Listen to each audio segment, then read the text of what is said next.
This will be obvious later, but my mom never told me any of these stories. Edie would have, but Mom didn't like bringing up the past. Though, when we adopted a stray kitten, she was the one who named it Molly.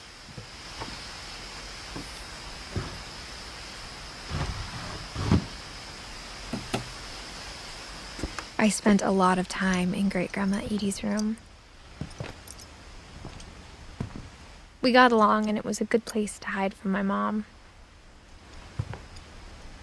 Louis died a week before we left, but Edie had already started to memorialize him. Edie knit me a new pair of gloves every year, just in time to replace the old ones.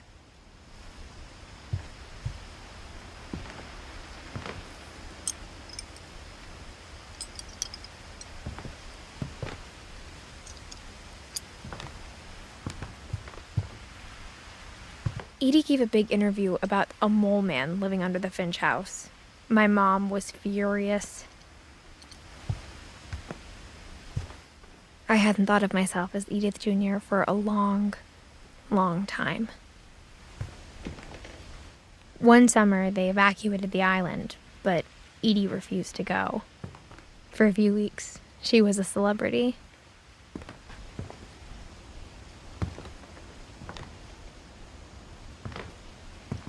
When Edie told people Sven was killed by a dragon, she could also have said he was building a dragon-shaped slide that collapsed. She could have, but she didn't.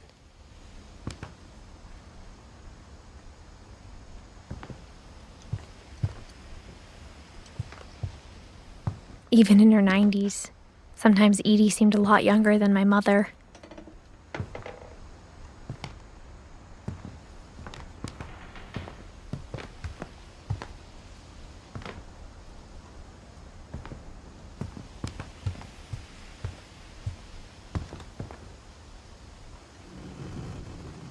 Her room was like a museum.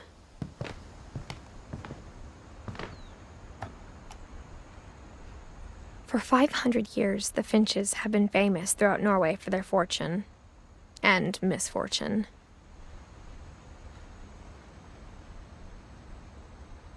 Odin Finch buries the latest victims of the family curse, his wife Ingeborg and their newborn son, Johan.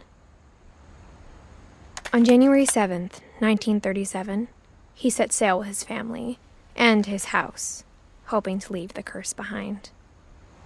But 40-foot waves off the coast of Washington send the house and Odin to the bottom of the sea. Odin's daughter Edie, with husband Sven and baby Molly, step ashore on their new home, Orcas Island.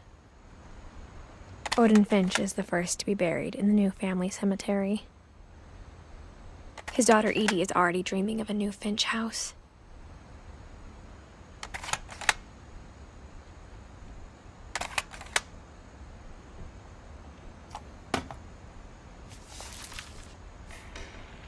Whatever's wrong with this family, it goes back a long ways.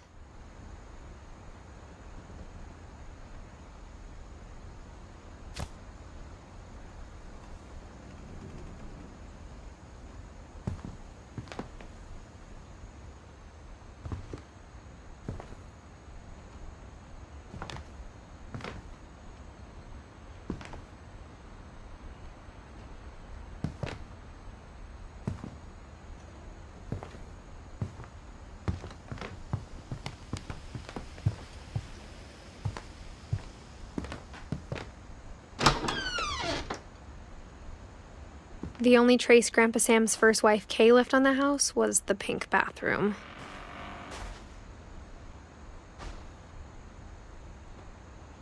It was a pretty big trace.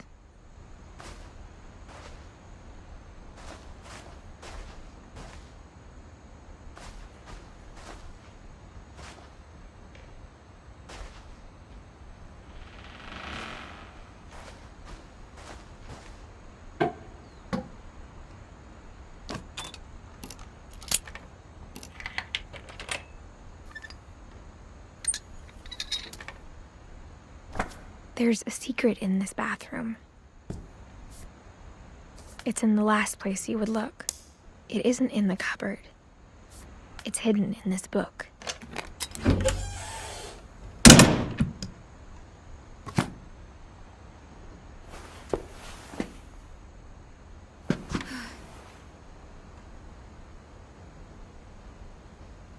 Sven gave Sam an old camera he'd refurbished. He never put it down.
I knew Grandpa Sam had a twin.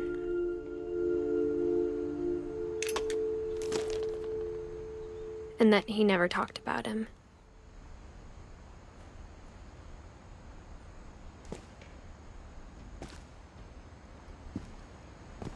I guess my grandpa didn't like history any more than my mom did.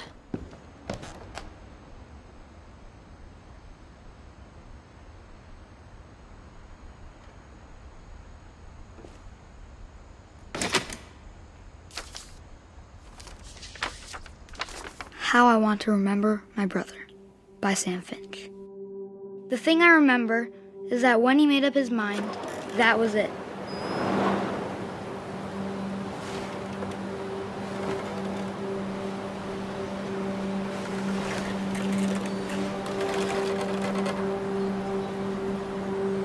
My brother said he'd die before he ate another mushroom, and he did. At Barbara's funeral, we swore we'd never be afraid again, and he wasn't. I think Calvin always wanted to fly.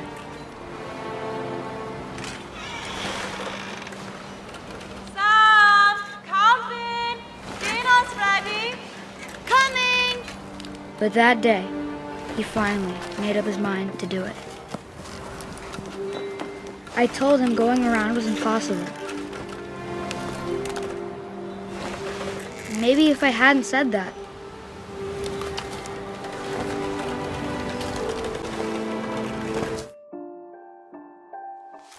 Calvin, I'm not gonna tell you again.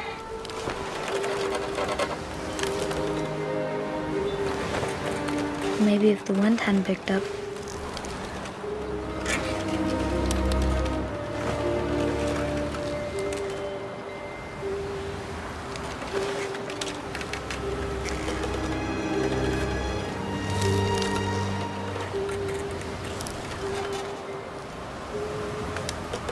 Then maybe he'd still be here, but I doubt it.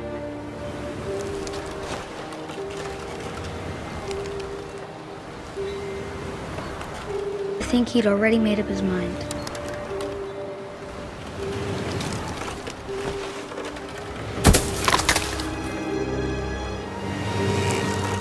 That's what I want to remember about my brother.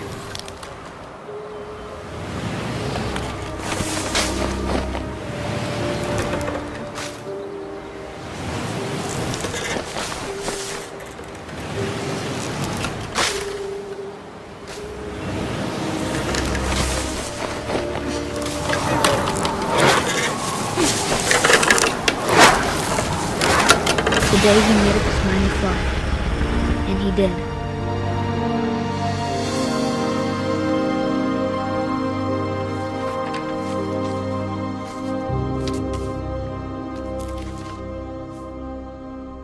Calvin's story felt strangely familiar.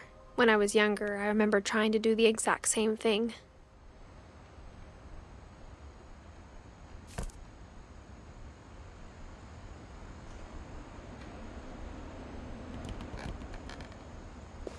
After the funeral, Edie roped off Calvin's half of the room.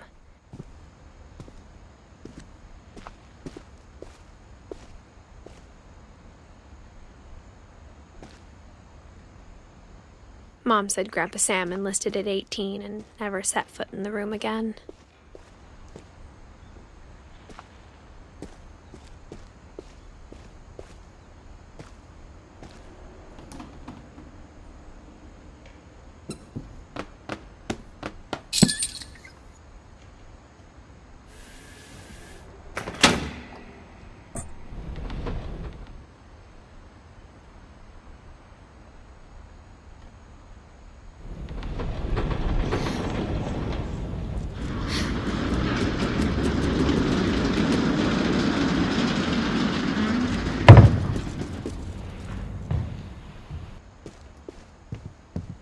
The passages were a pretty tight fit.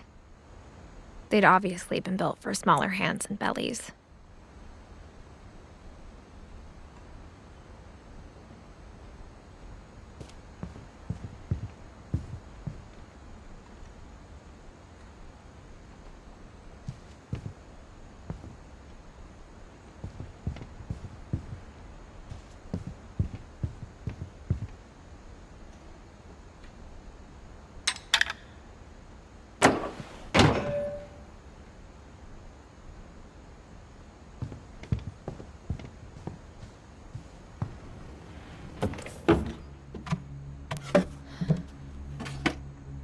Growing up, I always thought of Barbara as a child star.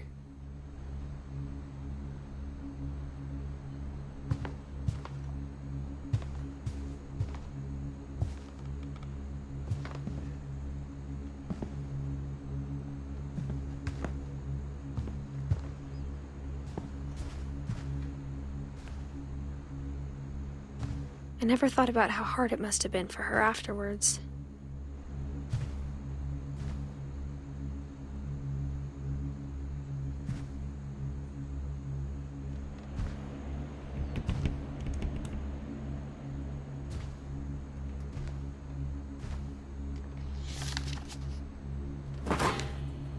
Of all the stories people wrote about Barbara's death, I'm surprised Edie saved this one.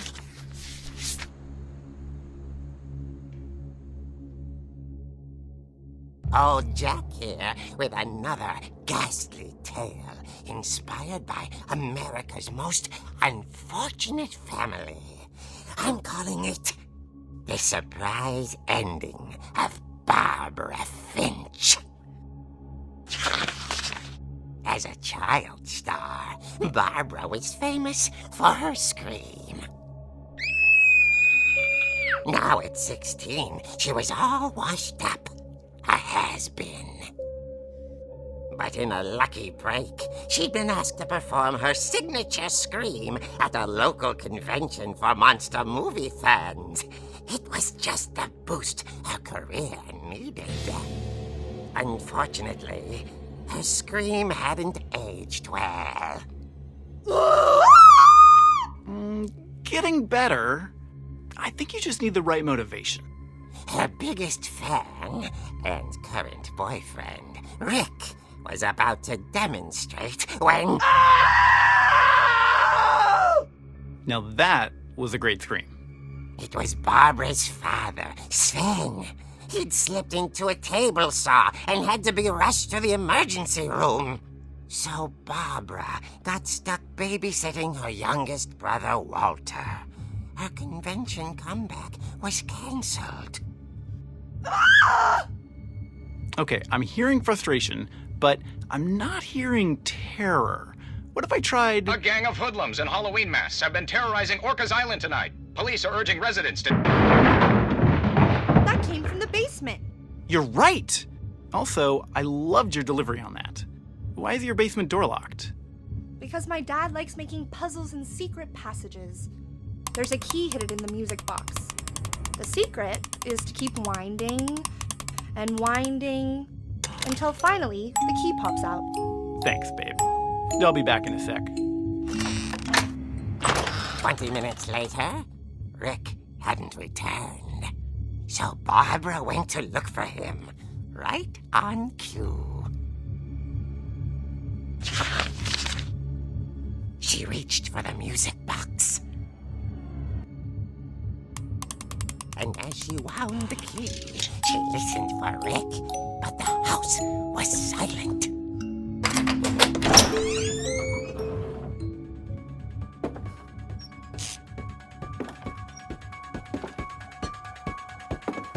She found Rick's crutch and imagined the worst.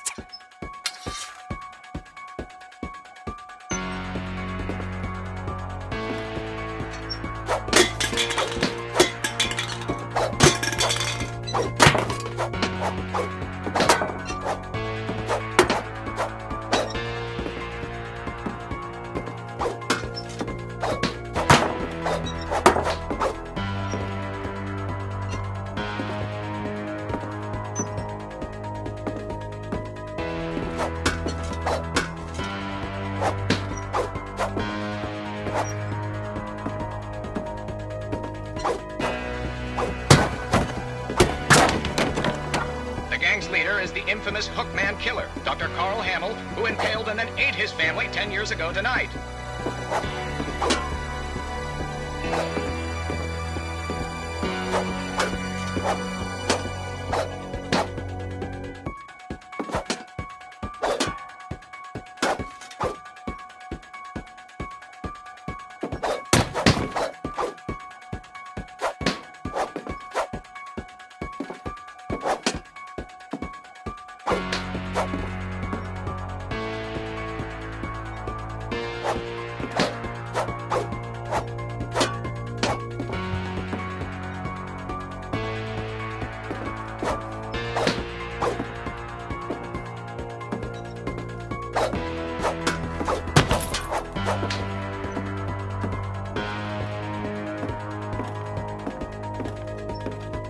The old fridge rattled and grew still.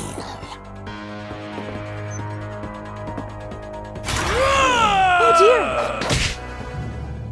Oh! Rick? Barb, relax. I was just trying to scare you to help you find your scream. Well, I'm not scared, Rick. I'm furious. Then act furious. All I'm getting from you now is that you're hurt and confused and She threw him out, but she kept a little something to remember him by. Barb, have you seen my other crutch? And she was still holding it when she fell asleep watching the late picture show. Hours later... Barbara! Walter, what's going on up there? Ah! Okay, I'm coming up, but if this is a trick, you're dead, Walter.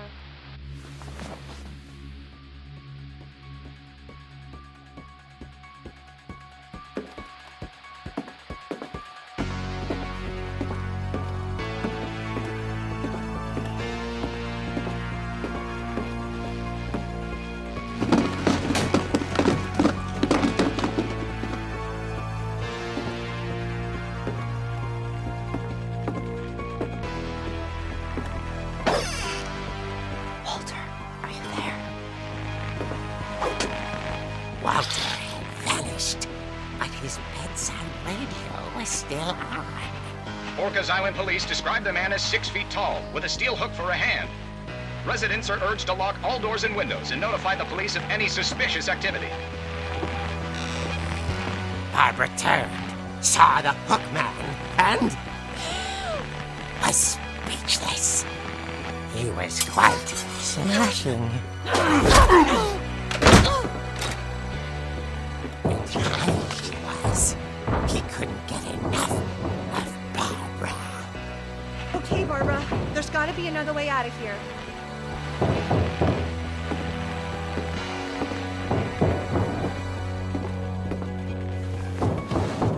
That night, she played her part beautifully.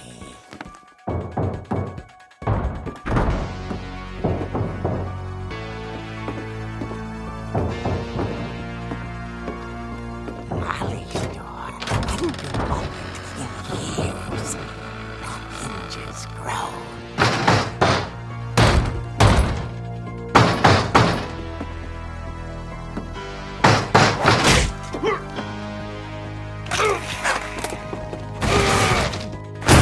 He wasn't moving, but she sensed the story might not be over yet.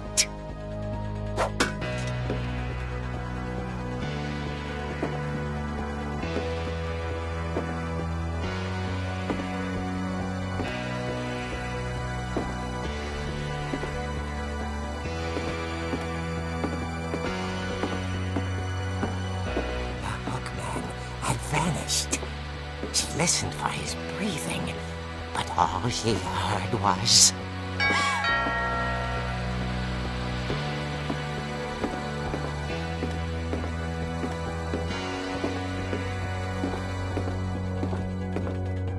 At the door, she heard whispering. It was coming from inside the house.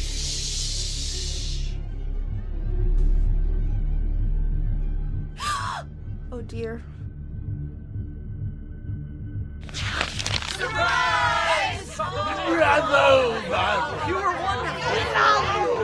monsters had come to surprise her. For Barbara, it was a dream come true.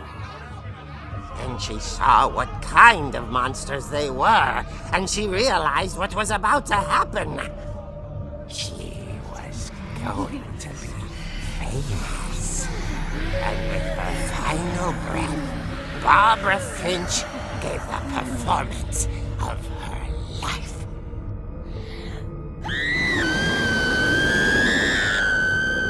I wasn't there myself, but I hear Barbara was magnificent. Poor girl. She had a taste for stardom. But unfortunately, so did her fans. Of course, the police blamed it all on poor Rick, who disappeared the same night. And little Walter, hiding under his bed the whole time. He took it all pretty hard, but that's another story. As for Barbara, tucked inside the music box is all they ever found of her. Her ear. Now that's what I call a real eerie tale.